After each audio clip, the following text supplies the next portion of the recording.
everybody, I'm Sarah, the Real Simple Mama. I'm going to do a quick all things green video on this windy spring day to talk to you about using mulch, why I like it, and how to use it.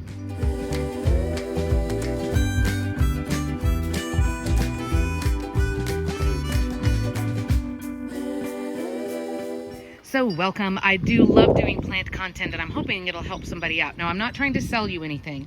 I'm going to teach you the cheapest, quickest, easiest way to use mulch for your plants. But first, really quick, what is mulch and why do I need it? Mulch is shredded up tree matter. Think about, the trucks that go around through the city and they help trim the trees, trim off the dead, after the winter is over, things like that. Well, they take those to those big old tree shredders and they shred that mulch up. Now you can certainly get some, maybe even for free from your city. So look into that, or you can buy them at hardware stores, sometimes even grocery stores. So what is mulch for? Well, because it's already plant matter, right? It was a tree. It is helping basically to help save you money and to help your plants in extreme temperatures. Now it'll help all year, but for me being in Texas, it especially helps me as we get into the warm summers. Why?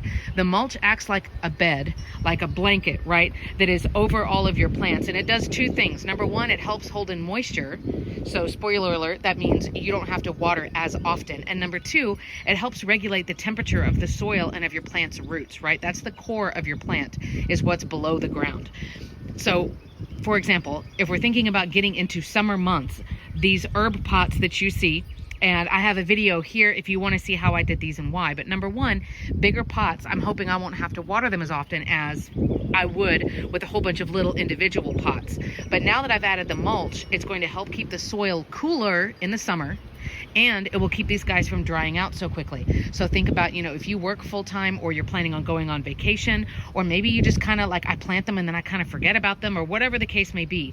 If you have tons of plants, the mulch can obviously help you with your water bill and stuff too. So here's what I'm doing when it comes to mulch. I wanted to buy local hardwood mulch, which just means these are trees that grow in my area anyway. So for me being in Texas, there's not a lot of pine mulch options necessarily. So I usually get cedar because it's cheap and cedar grow around here. When you buy mulch, a little bit can go a long way, especially if you're only using them for pots. Certainly you can use them in flower beds too, and I'll teach you in a second how to prep it. Like, okay, Sarah, step by step, what do I do? But I just use cedar mulch. That's the cheapest and the easiest and makes the most sense for me. I do not want anything that has any dye in it. I know, when I was a kid, in the 90s growing up, that was the thing. You wanted the bright red mulch or the one that was dyed black, but those are just extra chemicals, and guess what? Over time, being in the sun and that mulch getting wet, those dyes can seep down into the ground. Now, they may be okay, they may be safe, but I just don't bother because I don't want to pay for a coloring. That to me is silly. I'm just using these for function, right? Not for decoration. So I get my mulch. I have my plants already planted. Now, here's what you actually do, right? Now you know why. Here's the what, and I'm going to pan around a little bit. I know this wind is like nuts. So you can see we have mulched all of my big pots. I'm a bad example. I didn't bother mulching all of my little tiny baby guys. So for right now, with the amount of mulch that I had, I focused on all of the big pots. So here's what you do. You pot or plant your flower beds, your pots, whatever you're going to actually want to mulch. Get any weeds out so that it's I want it covered and I want it to stay exactly like this. So get any weeds out, make sure the ground is level and all of that kinds of stuff. If you're worried about flower bed borders or bricks or any of those things, do all of that first. The mulch is going to be last. Now, there are different schools of thought on this, but here's what I do. I water everyone really, really deeply, right? Now everybody is wet. Stay like that. And then we put the dry mulch on. After you have the mulch on, don't water again for a couple of days because guess what? The plants don't really need it, especially bigger pots or flower beds, unless they're in full sun. They shouldn't be getting watered a little bit every day because that honestly makes for weaker root systems. If you want your roots to get down deep, which will help them to not die in extreme heat or extreme freezes, water them deeply less often. So for these pots right now, this is a Japanese maple. These are a couple of Jane magnolias, and this is called an Ixora. For these guys, now that they've been deep watered, and you water on pots until you see the water coming out the bottom, then you know it's saturated.